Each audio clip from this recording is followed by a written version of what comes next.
আমরা তো সারাদিন টুকিটাকি কোনো না কোনো কাজে ব্যস্তই থাকি।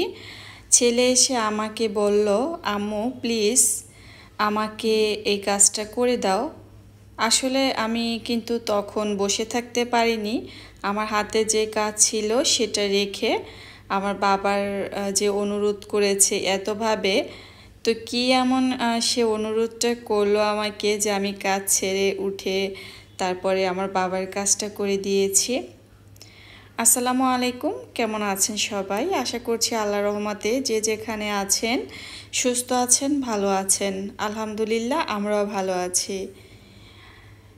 তো আমি আসলে একটু কাজ করতেছিলাম। ছেলে কোচিংয়ে গিয়েছিল। তো কোচিংয়ে ক্লাস করার পরে সে তো অনেকটাই ক্লান্ত হয়ে গিয়েছে।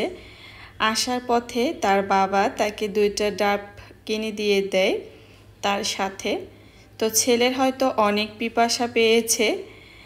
আসার পরে আমাকে বলতেছে, আম্মু প্লিজ আমাকে এখনই তুমি ডাবটা কেটে দাও।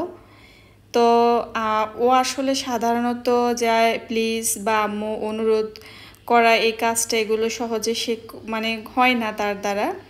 তো সে এমনভাবে বলছিল, তো আমি ভাবলাম আসলে আমার বাবা তো আমাকে কখনো এত অনুরোধ করে বলে না, নিশ্চয়ই ওর বেশি পিপাসা পেয়েছে। তো সাথে সাথে কেটে দিয়েছি আমার বাবাকে। তো ও পাইপ নিয়ে আসছে, সেটা দিয়ে আর কি খেয়ে নিয়েছে। একটা ডাবের পানি পুরোটাই খেয়েছিল, শেষে একটু হয়তো এক ঢোক এরকম ছিল। তো সে পিপাসা মিটিয়ে খেয়েছে। সেই সাথে আমার মামুনিকেও খেতে দিয়েছি ডাবের পানি, কারণ আমার মামুনির যেহেতু বছর হয়ে গিয়েছে। আর অবশ্যই বাচ্চাকে 6 মাস পর থেকে ডাবের পানি দেওয়া যেতে পারে, এতে কোনো রকম সমস্যা হবে না। ডাক্তারের মতে সরাসরি যদি দেওয়া না যায় ডাবের পানি, তাহলে আপনি ভাতের সাথে বা যে কোনো পিউরির সাথে যে খাবার তৈরি করা হয় তার সাথে মিশিয়ে আপনি ডাবের পানি বাচ্চাকে দিতে পারেন।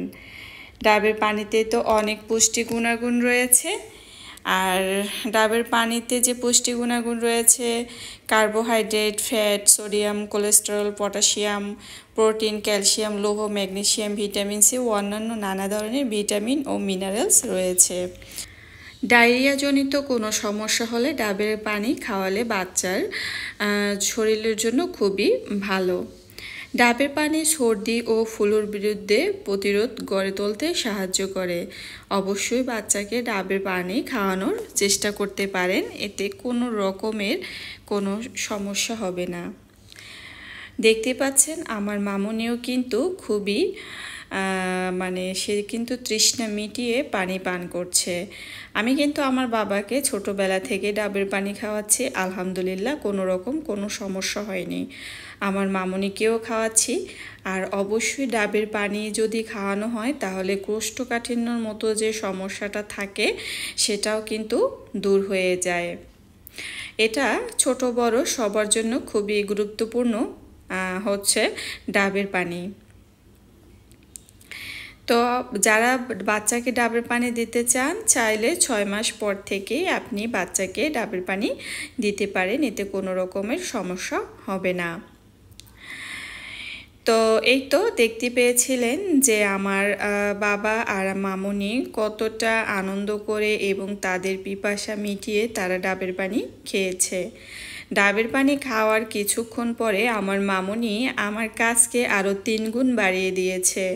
ছোট বাচ্চা বলে কথা, বুঝতেই পারছেন যে তার সাথে কি হয়েছিল আর আমার কাজ কিভাবে 3 গুণ বাড়িয়ে দিয়েছে। তো যাই হোক, সর্বশেষে বলবো 6 মাস থেকে বাচ্চাদেরকে ডাবের পানি দেওয়া যেতে পারে, এতে কোনো রকমের সমস্যা নাই এবং প্রতিটা মানুষের জন্য ডাবের পানি খুবই উপকারী।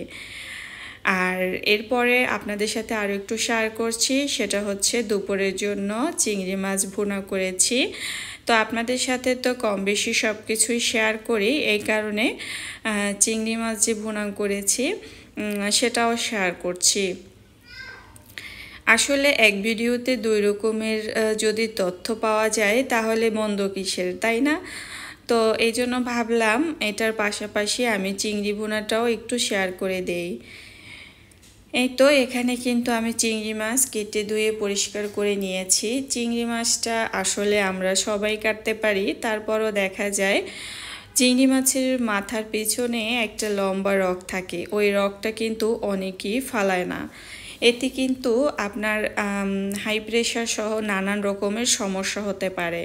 তবে ওই রগটার ভিতরে কিন্তু বেশ ময়লা থাকে। আমি মনে করি ওই রগটা ফেলে তারপর কিন্তু চিংড়ি মাছটা ভুনা করা উচিত। যদিও মানব শরীরের জন্য চিংড়ি মাছ কিন্তু তেমন কোনো উপকারী না। এটা সাধারণত আপনার হার্ট, হাই প্রেশার এর ক্ষেত্রে কিন্তু মারাত্মক ক্ষতি। তারপরও দেখা যায় কি আমরা মুখের যে একটা স্বাদ আছে না, সেই স্বাদের জন্য কিন্তু আমরা চিংড়ি মাছটা খেয়ে থাকি। তবে খেতেও কিন্তু ভীষণ ভালো লাগে। তো খাওয়া যাবে না তা নয়, নিয়ম মেনে অবশ্যই কম বা বেশি জায়গায় কম এরকম খাওয়া যেতেই পারে। তো চিংড়ি মাছটা আমি নারকেলের দুধ দিয়ে তারপরে রান্না করছি। এটা কিন্তু খেতে অন্য রকমের একটা ফ্লেভার। তো যে চিংড়ি মাছ ভাজি করেছি তার ভিতরে আমি পেঁয়াজ আর 2 টুকরা দারুচিনি দিয়ে দিয়েছি। দারুচিনি দিলে দেখা যায় কি চিংড়ির ফ্লেভারটা অন্য রকমের আসে, মানে খুবই একটা সুঘ্রাণ আসে আর খেতেও ভালো লাগে। আমরা যেহেতু বরিশালের মানুষ, চিংড়ির সাথে অত তেমন একটা মশলা আসলে ব্যবহার করি না, সাধারণত পেঁয়াজটাই বেশি ব্যবহার করি।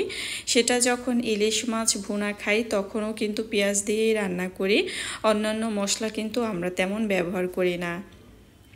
তো যাই হোক, চিংড়ি মাছ ভুনার ক্ষেত্রেও আমি তাই করি যে এখানে পেঁয়াজটা দিয়ে তারপরে করি। আর যদি মানে দই চিংড়ি বা নারকেলের দুধ দিয়ে রান্না করা হয় সেক্ষেত্রে আপনি একটু দারচিনি বা এলাচি ব্যবহার করতে পারেন, এতে কিন্তু খেতেও বেশ ভালো লাগে। তো এখানে কিন্তু আমার চিংড়ি মাছগুলো কষানো হয়ে গিয়েছে, আর এরপরে নারকেলের যে দুধটা রেখেছি সেটা দিয়ে দিয়েছি। এর আগেও আপনাদের সাথে শেয়ার করেছিলাম যে নারকেলের দুধ দিয়ে চিংড়ি মাছ রান্না, আসলে এটা আমাদের কাছে অনেক ভালো লাগে। তো যার কারণে আর কি আবারও খাওয়া হয়েছে। তো এই তো এভাবে করে কিন্তু আমি নারকেলের দুধটা দিয়ে পুরো চিংড়ি মাছটা রান্না করে নিচ্ছি, কোনোভাবে কিন্তু আর বাড়তি পানি ব্যবহার করছি না। আপনি অবশ্যই ট্রাই করে দেখবেন সরাসরি নারকেলের দুধ দিয়ে এভাবে রান্না করে দেখার, বাড়তি কোনো পানি ব্যবহার করবেন না। দেখবেন চিংড়ি মাছটা কিন্তু খেতে দুর্দান্ত লাগে। আমার হাজব্যান্ডের তো চিংড়ি ভুনা ভীষণ পছন্দ, শুধু হাজব্যান্ড নয় আমার ছেলেরও পছন্দ, বাবা ছেলের একই পছন্দ এরকম। কখনো কখনো আমার সাথেও মিলে যায় আমার ছেলের পছন্দ। আমি যে পছন্দ করি না তা না, আমিও করি, কিন্তু আমার চাইতে তাদের আরও বেশি পছন্দ। তো যাই হোক, এভাবে চিংড়ি মাছ ভুনা করেছি। আর আমার হাজব্যান্ডের জন্য ডাল রান্না করব না তা তো হতেই পারে না। আমি অন্য কোনো সবজি রান্না না করলেও সে বলবে না কেন তুমি এই সবজিটা রান্না করলে না, বা আজকে কোনো সবজি রান্না করলে না। আর এই চিংড়ি মাছ ভুনা করেছি, সেখানে যদি ডাল রান্না না করি তাহলে বলবে খেতে বসে যে ডাল হলে আরেকটু ভালো হতো, আরেকটু ভাত বেশি খেতে পারতাম। এই বায়নাটা সে সবসময়ই করে। তো যাই হোক, আমার সমস্যা হয় না, আমি চেষ্টা করি মসুরের ডালটা রান্না করার। তো এই জন্য আর কি এখানে একটু ডালও বসিয়ে দিয়েছি।